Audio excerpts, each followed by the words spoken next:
What's up, YouTubers? It's been a long time. It's beautiful. First day of spring, March 20th. I think that's the first day of spring. I'm not sure. But that's back in the garage. It's been a long winter sitting outside in the back. You see, we kind of plowed away to get it from the back here.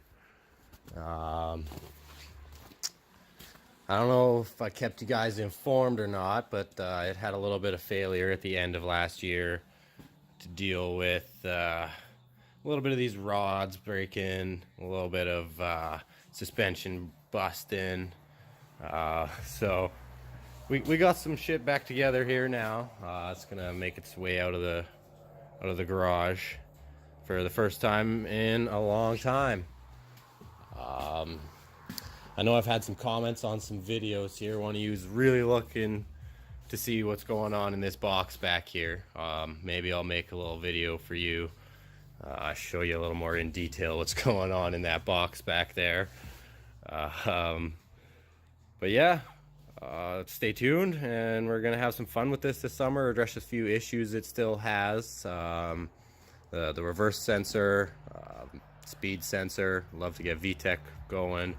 I want to look into it as like diagnostic, like, you know, OBD2 reader or maybe K-Pro or something. Figure it out, see what's going on back there. It does have a hard time starting sometimes, but other than that, guys, maybe we'll look into redesigning a little bit of front end stuff. We'll see here, something to do with the steering. Other than that, it might be a little bit of an adventurous summer playing with this thing. We're going to take it some places, so stay tuned.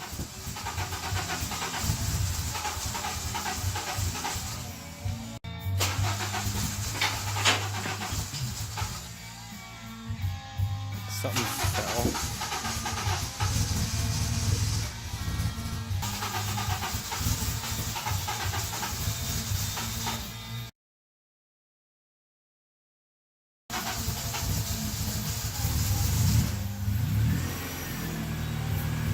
Yeah!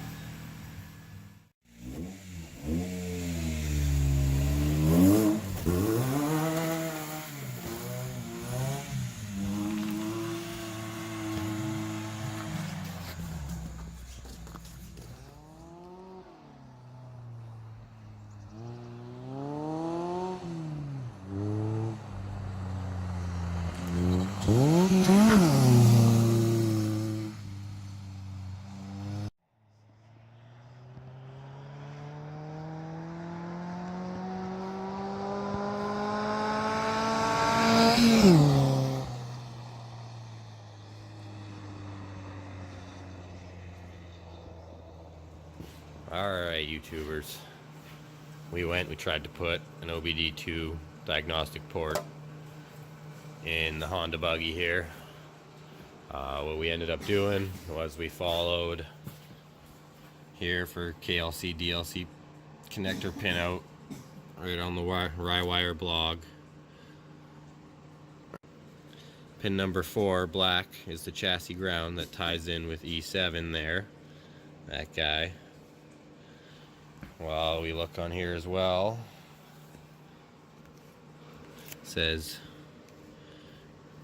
do not wire the main relay E7 or fuel pump E1 to 12 volts to damage the ECU. You know, outputs which switch relays on grounding ECU output do not like to be forced to eat 12 volt.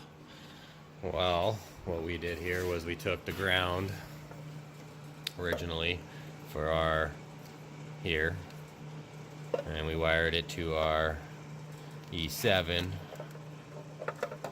right here, which ties into the main relay up there. And then when you plug an OBD2 reader into that, it forces it to eat 12 volt supply here, which is pinned in the right spot. Because our OBD2 reader did work, and we did get some codes off of it, but unfortunately it fried our ECU. So we got to go out and find a manual ECU, what we have in here right now, if you can see that. is a PND. So we're kind of screwed. This thing doesn't run, doesn't do nothing at the moment, all because we followed some internet advice. So just so you know, you can't believe everything you read on the internet. That's a shout out there to, I think El Nismo is his name there. Maybe I'll put my Instagram link up in this video, and if you want, you can give me a shout and kind of go over how things work here. Quick little look is, got main power right there that runs from our battery, comes into starter. We used to have, this is something our OBD2 scanner actually picked up for us, is we used to have power supplying our ECU coming from the starter in there, but now we have it coming off the alternator. So apparently that's the proper way to run the circuit. So we have power coming off the back of the alternator there. I don't know if you can see that. And it'll come up into your box here, where we have a main or a little distribution post into a distribution block. From that distribution block, we supply a fuse panel, which we got out of a motorcycle. From that fuse panel, we also supply some of the relays and the computer and all that kind of stuff. So with a pinout from the internet on your ECU there, as you see, I have a PND, so look on the side of your ECU, you'll be able to find out what kind of ECU you have. You can get a pinout for it. It'll tell you how to hook up all your sensors and stuff. Basically, we just kept the harness pretty well stock up until it came in to here, where there was a little bit of repinning action, which some internet research will help you find out how to repin your sensors to make them work with whatever ECU you have. Other than that, yeah, that's kind of how we're stuck up Schitt's Creek here, guys. I guess we're gonna go junkyard hunting or internet hunting for a manual K-series ECU. Well, stay tuned.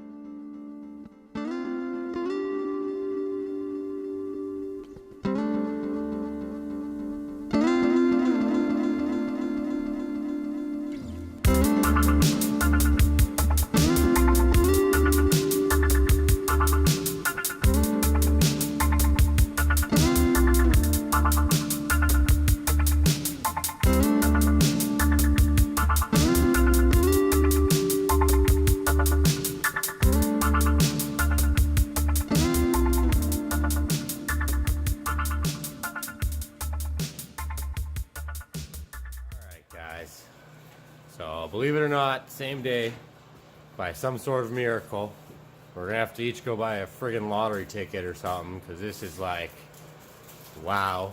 The first place we went to had a manual RSX, 2002, so it came with our ECU here. So this is the bad one that we're taking out. We gotta cover swap it because that immobilizer bypass is glued on there, and well, it doesn't want to come off. So this is our suspected bad one. And this is our good one. Hopefully. Other than that, we also picked up a speed sensor, which we think we might be missing because we haven't got Vtec, and then some other plugs that we might have been missing there. So hopefully we get everything figured out here. And maybe later today even. I was thinking like this might take a week or so, but this took a couple hours. So maybe even later today we'll be ripping this thing with some Vtec. Alright, stay tuned, guys. Okay, guys. Computer's been swapped, and our OBD2 port here, we've taken the ground, and we've actually just ran it to chassis ground right over there. So hopefully we don't fry this computer too. We're about to turn it on and see how this goes. Alright, guys, watch and see.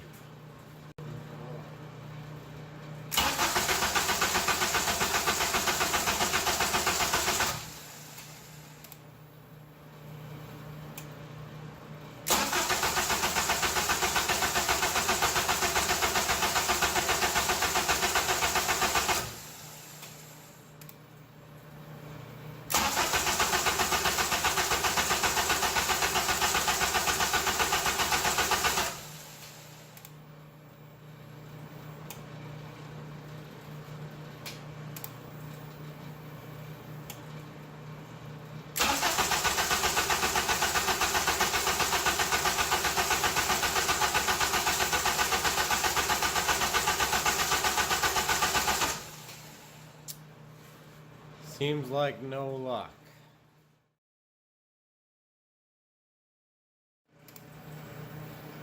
The only things that have been changed are adding an OBD2 port, which wires in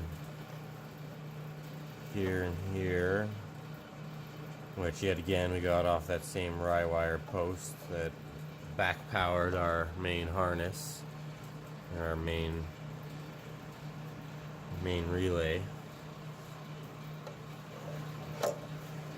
And then we took what we used to supply this box power off of the starter under there, and we took that and moved it to over here on the alternator.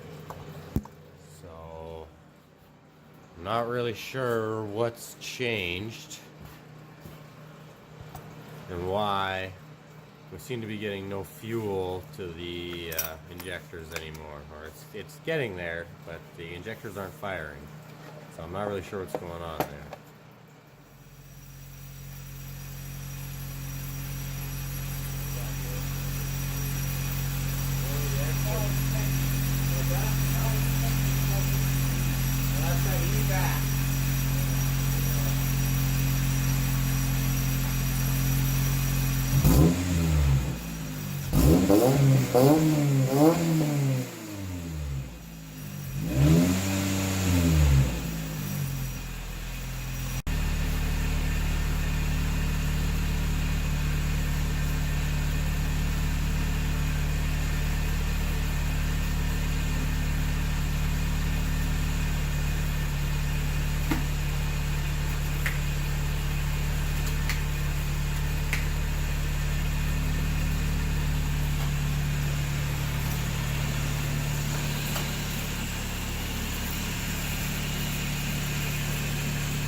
Sounds like there's still no Vtec.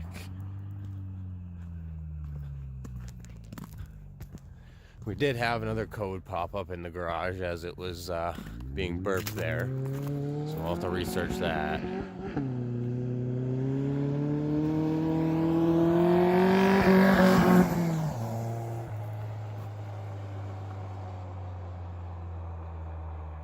Well, it's hard to say there. Second gear almost sounded like something kicked in the last maybe 2,000 RPM. Hard to say. Try and listen real close on the way back.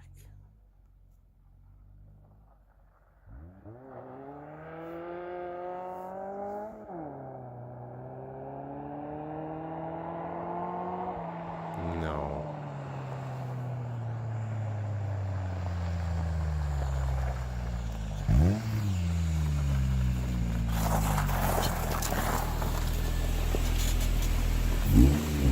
That's definitely a negative, guys. Even the driver says, nope, no Vtec. I wonder, maybe it has something to do with the TPS. Maybe it has something to do with oxygen sensors. Hard to say.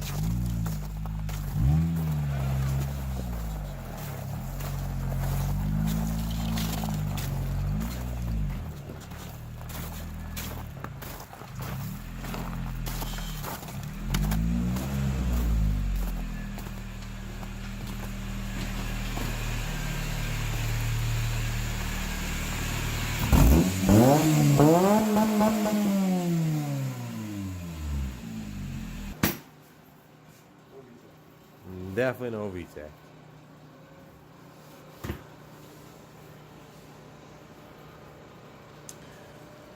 Well, mission for tomorrow is collect a TPS from the scrapyard. We were just there today, so we know there's one there. Yeah, it definitely idles better. You know, starts better. Our power negotiation or whatever, one of the sensors we fixed fixed that issue, and we got some coolant modifications to do to pick up the fan and put it on its switch, because that'll be nice. So we got a busy day tomorrow. Throughout our tests, we came up with 4 codes that have been kind of sticking around a bit. Right there, traced them to a bad TPS, possible in and out primary O2, definitely secondary O2 because we do not have one, and the evap control because, well, that's just not there either. But another project on the go we got going on here is we want to get the fan control put in, so we're going to get this pipe and put a bung or 2 on it here so we can get the fan to kick on automatically, because as it is right now, we just have to come in here and plug in the fan relay and turn on the fan pretty much all the time, and sometimes it runs a little too cold, which isn't always the greatest for an engine and its performance and all that. It's running in its cold fuel maps and stuff, so you know, we're working on that.